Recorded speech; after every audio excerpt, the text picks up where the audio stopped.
Alrighty, we're gonna pick up part two today, where we left off talking about the Cold War. Um, so we had just talked about NATO and Warsaw and these battle lines that are sort of being drawn uh, in Europe between sort of communists and the non-communist and democratic or capitalist countries. And along with that, you have now at the end of World War II, soldiers returning home, right? Um, and they're coming home to find that in a lot of cases, the job market has changed, right? Women have taken a lot of the roles that men had when there was such a vast amount of them going and fighting in this war. So the government urges women to give up their wartime jobs, telling them it's like your patriotic duty to step down and allow men to resume their work. And in some cases, women are not giving up these jobs willingly. They're being, fired or removed, from these positions, right? So not an ideal necessarily, outcome for them, right? I'm sure they'd like to keep those jobs if they don't want to give them up. But there was this expected, like, you're doing your job, right? The GI Bill of Rights is created. It was a program to help veterans. So they wanted to do better than after World War I with veterans. They wanted to make sure they're taken care of a little bit more. So it provides funding for going to college, going back to school, help give them loans to buy houses, start businesses. If they wanted to buy farmland and become farmers, these are supposed to be things that ease that transition, right? And so it's a good thing and a bad thing. So these perks still exist to an extent today. If you join in the military, there are advantages, things that they give you as sort of almost like sign-on perks, right? You get your college paid for under, I believe, like state schools specifically. You can't go to like a private school and expect them to pay for it, but there's a certain amount that the government will kick in. Those are great, but they also cost the government money, right? So this program was expensive compared to what they did in World War I, which was not really take care of the veterans at all.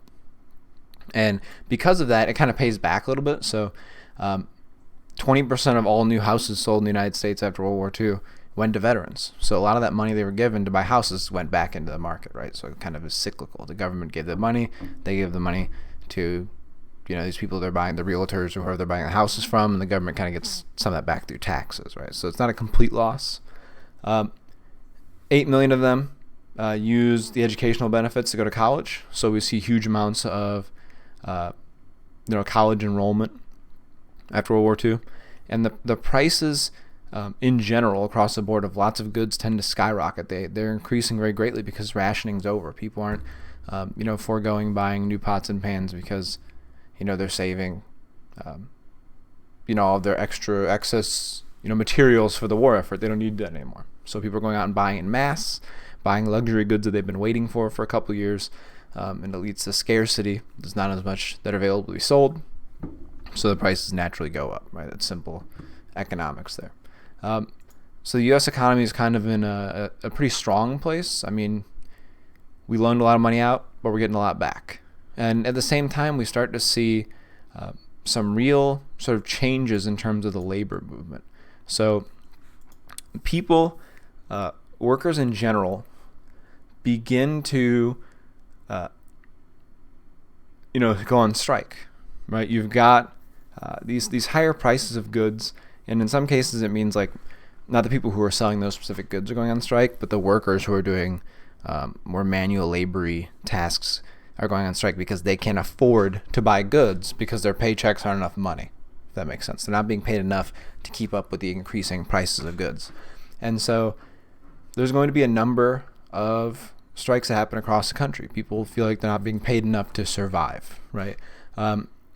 President Truman will place coal mines and various metal mines under government control because of these strikes, which seems like a minor thing, like the president steps in and takes over it. That's a huge thing.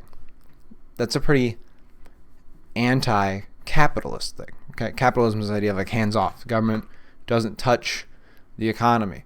If the government comes and seizes your mines, seizes the means of production, that's not a hands-off economy, right? That's big government interfering with that. And so there was a lot of people who thought what Truman did here was very controversial. He also will threaten to like draft workers like on strike. When the railroad industry was on strike, he was known for telling them he was going to just forcibly enlist them into the military. So there are ways that the president's sort of interfering with these strikes in ways that maybe he shouldn't have, and that kind of causes him to get some backlash from some people. Some people appreciate it, because one thing is the president sort of meddling with the economy here? I mean, yeah, right, but it's also resolving the issues, right? He's solving these issues in a way. So there are people who are willing to overlook that. But there is a sort of a very big pushback against these strikes. So while there's labor movements, pushing to strengthen unions and things, you have people who are then also pushing against it. As we talked about before, unions kind of go through a period of like being liked and disliked over and over throughout history, right? There are time periods when people like unions, the majority of people like unions, and there are time periods where the majority of people think that they're greedy and sort of selfish, right? And the public opinion is starting to kind of turn. And that's partially due to, that stigma of seeing unions as like socialist, right? And so this goes in hand with this idea of, you're going to hear the term closed shops and open shops. So closed shops were businesses that existed that only hired union workers. In a sense, the shop was closed as in they only hired people from that specific group, that union. And if you weren't part of the union, they wouldn't hire you. That's going to be outlawed now. They actually make that illegal. They say that if you do that, it's not free market, right? You're sort of preventing a lot of people from getting access to those jobs. They thought it was unfair. They're going to close that down. Now there's still places that are going to unofficially operate as closed shops, yeah. But most businesses then legally have to be what's called an open shop, which is they hire anybody. Now, again, that's kind of good and bad. If you're a union that's lucky enough to be hired by specific companies, right, that are closed shop before that law existed, that meant that people wanted to be part of your union because it gave them opportunities to get certain jobs they couldn't get otherwise, right? Open shop's good in that you have a lot of potential people you can hire from. You're not limited to just that union, but maybe for more skilled jobs or more specific jobs, that could be more dangerous, right? So there's kind of good and bad to that idea of closed versus open, but going forward, closed shops are now going to be outlawed, right? It's a way of weakening unions too, right? You can just hire people who aren't union. President's going to also have the power to order what's called a cooling off period, where there's like a period of time before you can go on strike. So you have time to resolve the issue. You can tell your employer, hey, we're going to go on strike on X date if you don't, increase our pay or make safer working conditions, that kind of thing. In some cases, that 80-day period was enough time to fix it. They could resolve the issues. In worst cases, the 80-day period gives the employers time to just hire other people. You're going to go on strike, I have 80 days to find replacements for you, and then if I find them and you go on strike, it doesn't hurt me anymore, right? So it's kind of a give and take. Union leaders also have to swear they're not communist. Again, there's that sort of underlying fear of communism. Them swearing it doesn't mean they aren't communist, right? They could just lie.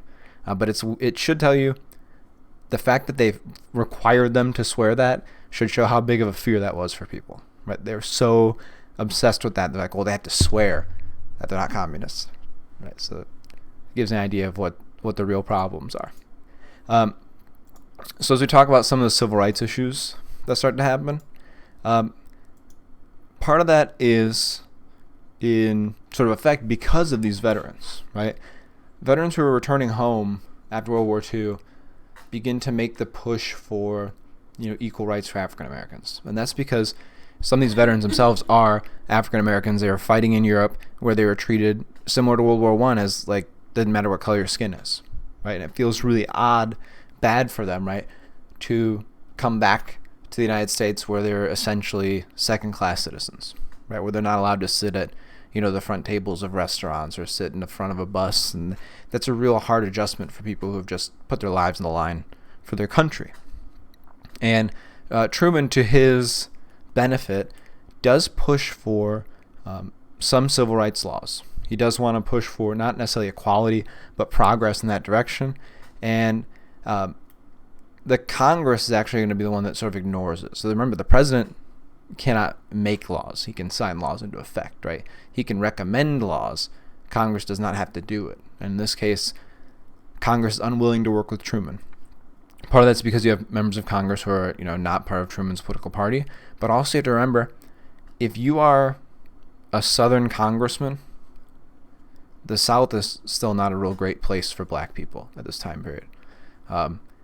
Even if you personally might have thought, I want to help, these African Americans, if you voted for civil rights legislation in the South, you might risk your seat in the Senate or Congress, right? You might not get reelected based on who the people you're representing are. If you're representing racist white Southerners and you help pass a bill, to give black people more rights, you might not be reelected. That's a very real reality for some of those people. So don't get it in your head that like maybe all of them were like, super racist. It's more along the lines of they have to think about what's the greater good here, right? Not justifying their actions, but just think politically about that in terms of being reelected. And then there were some that were just blatantly, racist, and they've been raised in that environment. Truman does pass an executive order which ends segregation in the military. So there's not going to be like black units and white units of soldiers, which was really controversial still at the time. And you can imagine that there were probably some people in the military who didn't necessarily agree with that, right? In the election of 1948, he is sort of up against a Congress that really does not want to operate with him, right? The Republican Congress is very much against Truman at this time period. You have this group that is referred to sometimes as the Dixiecrats. Dixie is what they used to call the Confederacy, right? And so Southern, sort of old school Confederate Democrat-like people are sort of forming against him as well. And one of the interesting things is that how Truman gets reelected is he actually personally campaigns. The statistics are pretty enormous. I mean, like almost door-to-door style campaigning. Traveled all across the country. Super exhausting sort of idea to go out there and win over the American people. But you can see in the graph here, a lot of these states go blue, voting for him as a result. And it's fairly successful, right? The yellow is sort of the effect of some of those Dixiecrats.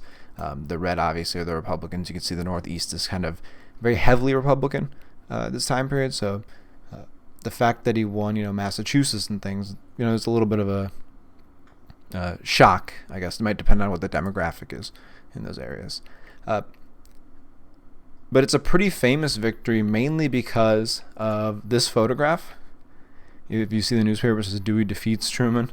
The story behind this is that the newspapers, they had been predicting that Truman wouldn't win this re-election, and so they printed the newspapers the day before the election results and distribute them all out, and then it turned out that he actually had won, and they tried to recall these papers and stop them from being sent out, and he of course gets his hands on one famous photo of him holding the newspaper saying he was beaten when he won, was supposed to point out how the news was phony, right? It wasn't doing its proper research. He is going to, under what's called the fair deal, under a second term, try to make a lot of changes. In general, you see presidents do the more radical ideas of their plans during their second term because they can't be reelected again, so it's you have less to lose, right? He wants to provide health care for Americans across the board. He wants to improve the average, amenities in life, sort of changing access Americans can get to those things. He wants to raise, minimum wage, Social Security benefits for the elderly. He wants to help out with all these things. He gets some of these things by, some of these he doesn't, right? The healthcare thing Congress ends up rejecting. He does manage to raise the minimum wage of the time period and some of those, sort of welfare-ish systems with safety nets for people. Again, you have to remember, this guy became president because FDR, died in office. So he's had a very interesting time as president. Within a couple months of being president, had to drop the first atomic weapons. So he's definitely had a one of the more unique presidencies, and that's just sort of how Truman operates. But in terms of other issues that are coming up on the horizon, we do need to talk about this issue that was happening in China.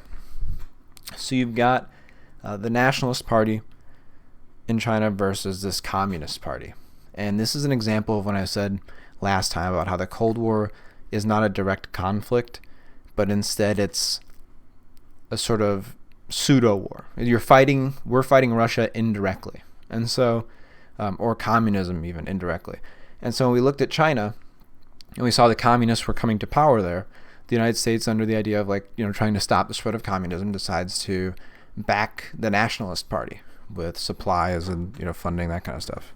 And ultimately they're unsuccessful. So we back the Nationalists. They lose this revolution. They flee to Taiwan, and Mao Zedong becomes the authority in China and creates the People's Republic of China, 1949. And so Mao Zedong is technically the one leader in history who has the most deaths under his rule, because there's some massive restructuring under communist China that led to the starvation of millions of people, right? And it's one of those aspects of communism that can be pretty destructive, right? And just south of China, we've got to talk about Korea, because now that we've got China that has gone and become communist, looking at the issues in Korea, there's a concern that, hey, it's going to spread there next as well. And we kind of split Korea in half into a North and South Korea. And the North Korea is going to be sort of bolstered or enforced by the Soviet Union. They're going to provide them with weapons and supplies and food and funding and all that. And we're going to sort of take South Korea and do similar things, establish its own government, right? And what you have is you have two very different Koreas. You have sort of this communist North Korea, and you have this more democratic South Korea that's more open to capitalist economy, right? And again, we see another sort of proxy war here, right? Both sides, the United States and Soviet Union, are backing these sides, sort of in a way kind of pitting them against each other. And things got pretty messy pretty quickly, right? And at first, it had looked like when this conflict sort of breaks out, it's divided right along this line here. Then when it sort of breaks out, it looks like this is going to be a pretty violent but kind of quick conflict, because it looks like there's this issue of, and there's the animated sort of graph you can see here right at the beginning, the red, right, the communist part, right at the beginning of that war, almost took over the entirety of Korea, pushed them back real far. The United Nations called for a ceasefire, but remember, the United Nations is not the League of Nations. They can't go in and force them to stop fighting. And we're going to send in a bunch of U.S. support led by General MacArthur, and very famously, looking at that Truman and MacArthur activity, which is due this week, you'll see sort of how the fallout happens from that, because as a result, there is the idea here that MacArthur is very successful when he first shows up, and they're able to retake that capital, which you saw on the last slide, when they take back Seoul,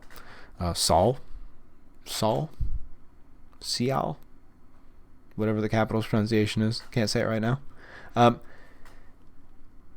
And they're starting to push back. They're starting to make some progress back across South Korea. But right when it looks like things are going good, China invades, right? And so over 100,000 Chinese soldiers surge into North Korea and push back U.S. soldiers below the 38th parallel, below that line that had sort of divided them. And MacArthur wanted to go beyond this. He said, if China's going to interfere with this, we need to take the fight to China. He wanted to bomb Chinese cities, similar to what we did in the Japanese campaign. Not necessarily atomic bombs, things like fire raids, stuff like that, burn cities. And Truman refuses, to which MacArthur publicly criticizes President Truman, saying that he wasn't willing to take decisive action and do what needed to be done. And he is, as a result, fired. from his position, but he's seen as an American hero at the time, and it was very controversial. And if you look at those documents for this week, you kind of see there were some Americans who thought that Truman made a huge mistake here, that thought that what MacArthur was doing was the right thing, that he knows the military better than the president, and the president's not respecting his opinions, whereas other people thought, you're a general, the president is the commander-in-chief, he is your superior in the army, you have to sort of respect his decisions with things, and very conflicted issue, right?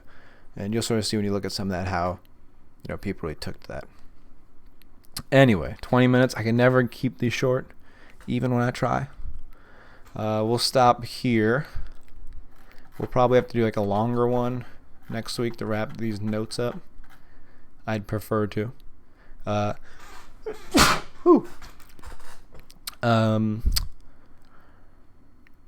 Yeah, make sure if you've not corrected your tests that you do that. I think most of you got that in. Grades should be up to date as far as what I've received. If you're in 4th hour, did you guys see Kyle posted? Kyle's alive. Kyle, if you're watching this, I'm proud of you being alive. I thought COVID got you. Now you just got to do some of those assignments and be good to go. If you have any questions, feel free to ask them away upon the classroom. Have a good one. Stay healthy.